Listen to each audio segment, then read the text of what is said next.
للمتقين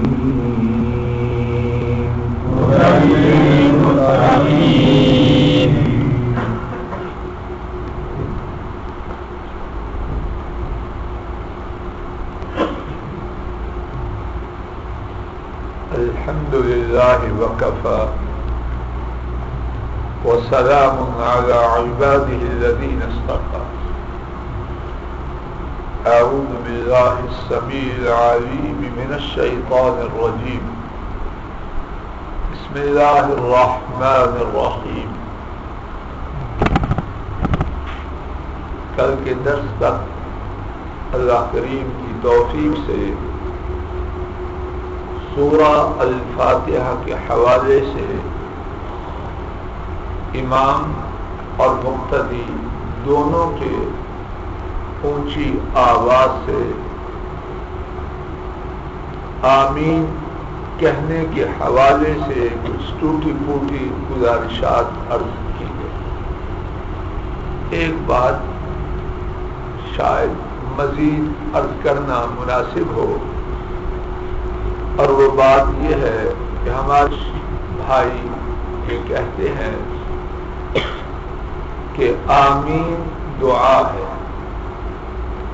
اور دعا کے بارے میں ادب یہ ہے کہ وہ چپکے سے چھپ کے مخفی طریقے سے کی جائے.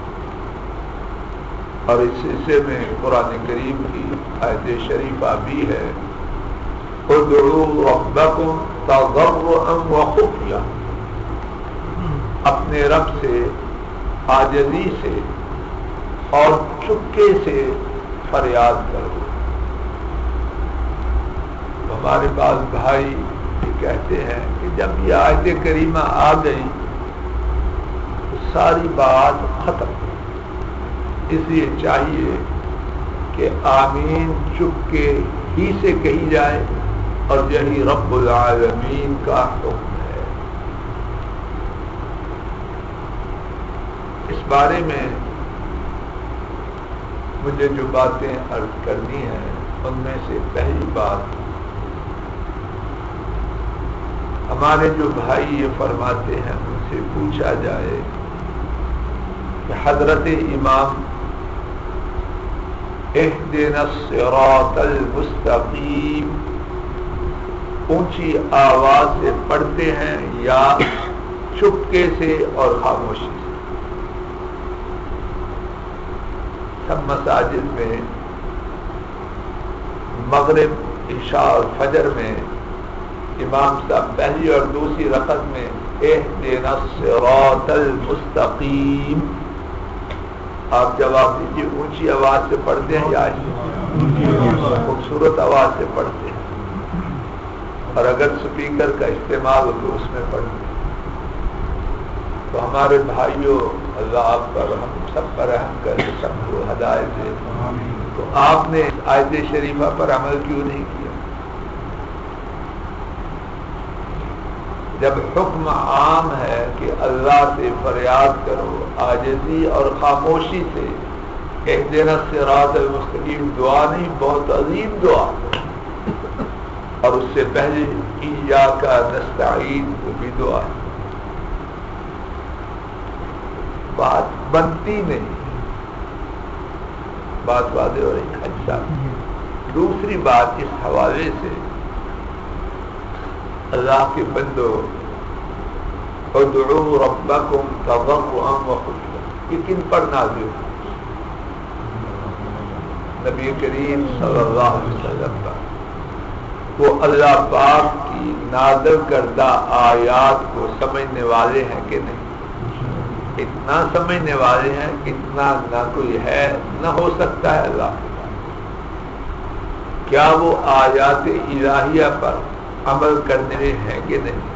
اتنے ہیں کہ اما عائشہ صحیح مسلم میں ہے رضی اللہ عنہا، ان سے نبی پاک صلی اللہ علیہ وسلم کے اخلاق کے بارے میں پوچھا گیا تو انہوں نے پوچھنے والے سے دریافت کیا تو نے قرآن نہیں پڑھا؟ کہا جی پڑھا ہے. تو فرمایا اما عائشہ نے کہا خلقہ والقرآن، نبی کریم صلی اللہ علیہ وسلم کے اخلاق قرآن تھے. کیا معنی؟ حضرت صلی اللہ علیہ وسلم قرآن کریم کی چلتی پھرتی تصویر تھے. جس نے قرآن پر عمل کا نمونہ اپنی آنکھوں سے دیکھنا ہو وہ سیرت پاک کو دیکھتے. تو جب وہ آیات کو سب آیات جاننے میں سب سے آگے ہی نہیں، سورہ النحل کی آیت نمبر 30 میں اللہ کریم نے فرمایا وَأَنزَلْنَا إِلَيْكَ الذِّكْرَ لِتُبَيِّنَ لِلنَّاسِ مَا نُزِّلَ إِلَيْهِمْ. آپ کی یہ ذمہ داری اللہ کریم نے لگائی کہ قرآن کریم کا بیان آپ نے کرنا. انٹرپریٹیشن کہتے ہیں وہ کون؟ ان کے لیے اللہ پاک نے آپ کو ترجمان القرآن ہے، آپ مبین القرآن ہے قرآن کریم کے. نماز، روزہ، حج، زکات، اگر نبی پاک صلی کا بیان قرآن کریم کی آیات کے ساتھ نہ جوڑا جائے نماز ادا کرنی ممکن نہیں. کتنی نمازیں ہیں قرآن شریف نے بتایا. زکات کی شرح کیا ہے؟ 2.5 یا 5 یا 10 یا 20 یا قرآن پر. روزوں کے سینکڑوں مسائل، حج کے سینکڑوں مسائل جب تک سنت مصطفیٰ صلی اللہ علیہ وسلم کی طرف نہ آئیں گے، آپ کے بیان کی طرف نہ آئیں گے، چل ہی نہیں سکتے. تو آیات کے سمجھنے والے، بیان کرنے والے وہ، عمل کرنے والے وہ. تو پھر آپ کی جو بات ثابت ہو جائے اس کے بعد یہ کہنا کہ چونکہ یہ قرآن کریم کے آگے میں جملہ مکمل نہیں کر سکتا، میں نہیں کر سکتا. یہ چونکہ چنانچہ والی گردان مسلمان کو دیکھ نہیں کہنی چاہیے. ہاں دیکھنا یہ چاہیے کہ جو بات نبی پاک صلی اللہ علیہ وسلم کی طرف منسوب کی جا رہی ہے وہ ہے کہ نہیں. جب آپ کا فرمان ثابت ہو جائے، 1 2 نہیں، متعدد اور 200 سا کا طریقہ ہم نے عرض کیا کہ امام عطا نے بیان کیا کہ میں نے 200 صحابہ کو پایا کہ وہ مسجد حرام میں امام کے پیچھے آمین اونچی آواز سے، پھر اس کے بعد یہ گردان نہیں ہے. تیسری بات، قرآن پاک کی جو احکامات ہیں بسا اوقات عام احکام ان کی تخصیص جناب نبی کریم صلی اللہ علیہ وسلم کرتے. ایک جنرل رول ہے، ایک اس میں سے استثناءات ہیں، اور اگر نبی پاک صلی اللہ علیہ وسلم کو اس طرح اللہ کی وحی سے کرنے کا حق نہیں تو پھر کون کرے. اس لیے یہ بات بنتی. اس کے بعد آج ہمارا سبق سورہ البقرہ. سورہ البقرہ اس کا نام سورہ البقرہ کیوں ہے؟ ذرا آیت نمبر 67 نکالیے.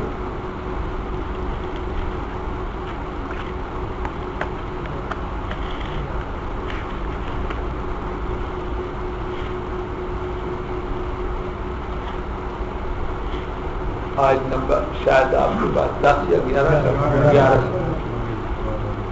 یہاں سے گائے کا قصہ بیان کیا گیا ہے. اسی گائے کے قصے کی، اور گائے کو عربی میں کہتے ہیں البقرہ، اسی گائے کے قصے کی مناسبت سے اس سورت کا نام البقرہ ہے. وہ قصہ کیا ہے؟ اللہ نے چاہا کہ اس کی تفصیل وقت پر آئے. اس سورت کی آیات 286، 14 کم کی، اور یہ قرآن کریم کی سب سے زیادہ لمبی سورت. یہ سورت مدنی ہے کہ اس کا نزول نبی کریم صلی اللہ علیہ وسلم کے مکہ مکرمہ سے ہجرت کرنے کے بعد ہوا. اس سورت کی شان و عظمت کیا ہے؟ ہمارے نبی کریم صلی اللہ علیہ وسلم نے اس بارے میں بہت کچھ بیان کیا اور اس سورت کی شان و عظمت کے حوالے سے ہماری گفتگو انشاءاللہ 3 پہلوؤں سے ہوگی. پہلی بات مجموعی طور پر سورت کی شان و عظمت. نمبر 2 اس سورت میں آیت الکرسی اس کی شان و عظمت. نمبر 3 اس سورت میں آخری 2 آیات ہیں جنہیں کہتے ہیں خواتیم و سورۃ البقرہ. سورہ البقرہ کی آخری آیتیں. آئیے اختصار کے ساتھ سورہ البقرہ کی فضیلت ان تینوں پہلوؤں سے جتنا وقت باقی ہے اتنی آج اور انشاءاللہ بقیہ آئندہ درس یا دروس میں سنیں گے. تو سورہ البقرہ کی فضیلت کے حوالے سے گفتگو کا پہلا پہلو کہ سورہ البقرہ کی مجموعی طور پر آن دا ہول کہتے ہیں مجموعی طور پر کیا فضیلت. میرے سامنے جو احادیث ہیں ان میں سے پہلی حدیث پاک امام مسلم نے حضرت ابو امامہ رضی اللہ تعالی عنہ سے اس حدیث کو روایت کی. انہوں نے نبی کریم صلی اللہ علیہ وسلم سے روایت نقل کی کہ حضرت صلی اللہ علیہ وسلم نے فرمایا اقرأوا سورة البقرة فإن أخذها بركة وتركها حسرة ولا يستطيعها البتلة. 3 باتیں بلکہ پہلے ایک حکم دیا پھر اس کے بعد 3 باتیں بیان فرمائیں. میرے ساتھ توجہ سے آپ بھی سنیں, میں بھی کوشش کروں کہ اللہ میرے دل پر بھی خیر کو اتار دے. فرمایا سورہ البقرہ پڑھو. اللہ ہمیں نبی پاک صلی اللہ علیہ وسلم کے اس حکم پر عمل کی توفیق دے. یہ جو ہم خبر نامے اخباریں ڈائجسٹ یہ پڑھنا نفع کا سبب. اقرأوا سورۃ البقرہ سورہ البقرہ پڑھو. فاروق صاحب حکم میرے اور آپ کے ماننے کے لیے کافی ہے کہ جی دیکھ ہمارے نبی کریم صلی اللہ علیہ وسلم مخلوق میں سے معلم اعظم. فاروق صاحب کے علاوہ اور بھی کوئی ٹیچر ہے ہمارے پاس؟ کوئی ہے ٹیچر اور مدرس استاد پروفیسر ایک ساتھ ہی نہیں جائے. فاروق صاحب نوٹ کرو. سمجھانے کا انداز یہ ہے کیا ہے. نبی صاحب نے حکم دے دیا کمانڈر صاحب جی فوج میں تو آپ پتہ نہیں کس طرح حکم دیتے تھے. اے کرنل صاحب یہ دیکھیے حکم دینے کا انداز. حکم دیا اللہ اکبر میرا ماں باپ اور سب کچھ ان پر قربان. حکم دے دیا بہت کافی ہے. اللہ پاک نے حکم دینے کی اتھارٹی دی. اس کے بعد اپنے حکم کی تعمیل کے حوالے سے 3 باتیں بیان. ایک بھی نہ کریں تو اللہ پاک نے ان کو اختیار دیا. کیا کہتے ہیں کیپٹن صاحب؟ اتھورائز لیکن اتھارٹی ہے لیکن باتیں بیان کی. وہ سن لیجیے اور اسی پہ ہمارا وقت آج کا ختم ہو جائے. فَإِنَّ أَخْذَهَا بَرَكَةٌ سورہ البقرہ کا لینا برکت ہے. سراپے برکت ہے. یا اللہ مجھے آپ کو ہماری نسلوں بیٹیوں بیٹوں گھر والوں بہن بھائیوں اور پوری امت کو نصیب کرو. سورہ البقرہ پڑھو. پہلی بات کیا ملے گا؟ شیخ صاحب جی سودا 7 فائدہ دے کے بیان کیا. یقیناً اس کا لینا سراپا برکت ہے. اور یہ ایک بات ہی بہت کافی ہے، لیکن نہیں۔ نمبر دو میں اپنی طرف سے سمجھانے کے لیے کہہ رہا ہوں، حدیث کا طرف وَتَرْكَهَا حَسْرَةٌ، اور اس کا چھوڑنا حسرت ہے۔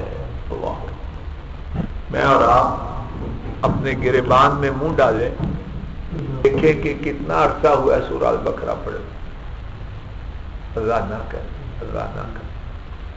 نسیم صاحب کی بات واضح ہو رہی، دکانوں پہ، دفتروں میں، اداروں میں جاتے ہیں، اگر روز بروز کچھ نہ ملے تو خوش ہوتے ہیں۔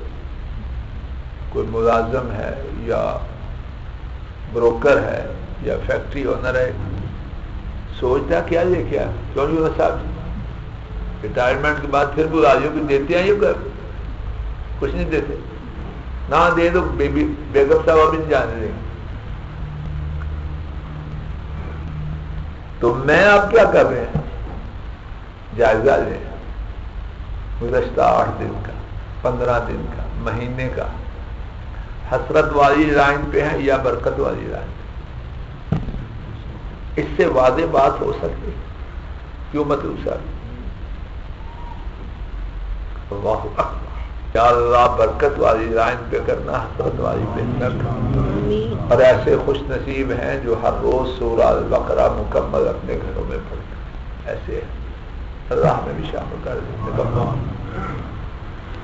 اور تیسری بات یہ فرمائی وَلَا يَسْتَطِيعُهَا الْبَتَلَةُ، اس تیسری بات کے 2 معنی ہیں اور دونوں ہی بڑے عمدہ، لیکن پہلا معنی اللہ نہ کرے ہم اس کی چھری کے نیچے آ جائیں۔ فرمایا جو بیکار لوگ ہیں وہ اس کے پڑھنے کی طاقت نہیں رکھتے، اللہ بچا۔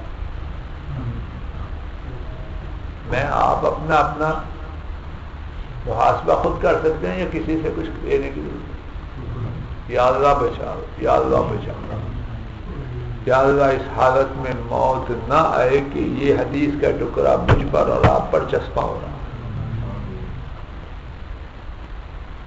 جو شخص سورہ بقرہ نہیں پڑھ سکتا اس سے دور ہے، وہ کون ہے؟ بیکار آدمی۔ اور دوسرا معنی جو باطل لوگ ہیں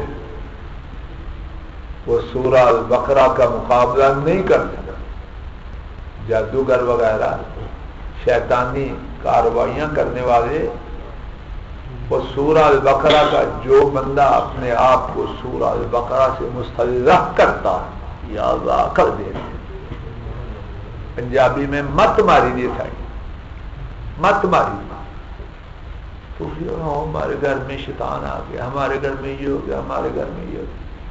میں مذاق نہیں کر رہا کسی، لیکن یہ سیاپا ہے کہ نہیں؟ کوئی دسو جی، کوئی دسو جی، نبی پاک حضرت نے پہلے سے بتلا دیا، جادوگر اس کا مقابلہ نہیں کر سکتا۔ گھر ہمارے میں شیطان کے بول بولے جائیں، شیطان کے راگ چلائے سنے جائے کہ یہ خرچ کیا جائے، محنت کی جائے، پتہ نہیں کیا ہے، اب تو ہم کوئی برا نہیں کرتے، شیطان جاننے چھوڑے، سبحان اللہ۔ مثال یہ ہے گندگی کے ڈھیر کے اندر چلے جائیں گے، خوشبو نہیں آ رہی، بو ہی بو ہے، پتہ نہیں کتنا آ گئی، عقل کے اندے داخل کہاں ہوا؟ وَلَا يَسْتَطِيعُهَا الْبَتَلَةُ۔ پھر تو دیجیے اس کا ترجمہ، سورہ البقرہ پڑھو، یقیناً اس کا لینا سراپے برکت ہے، اس کا چھوڑنا سراپے حسرت ہے۔ اور آخری حصہ اس کے 2 معنی، بیکار لوگ اس کی طاقت نہیں رکھتے، پڑھنا ان کے نصیب میں۔ اور دوسرا معنی جادوگر اور اسی کی شیطانی پارٹیاں اس کا مقابلہ نہیں کر سکتی۔ اس کا مقابلہ کرنے سے مراد جو سورہ البقرہ سے تعلق والے ہیں، جادوگر ان کا کیا مقابلہ کر سکتے؟ اللہ تعالیٰ اپنی رحمت سے سب سے پہلے مجھے اور پھر آپ سب کو ہماری اولادوں کو، نسلوں کو، بہن بھائیوں کو، ان کی اولاد و نسلوں کو اور پوری امت کو ہدایت عطا فرمائے۔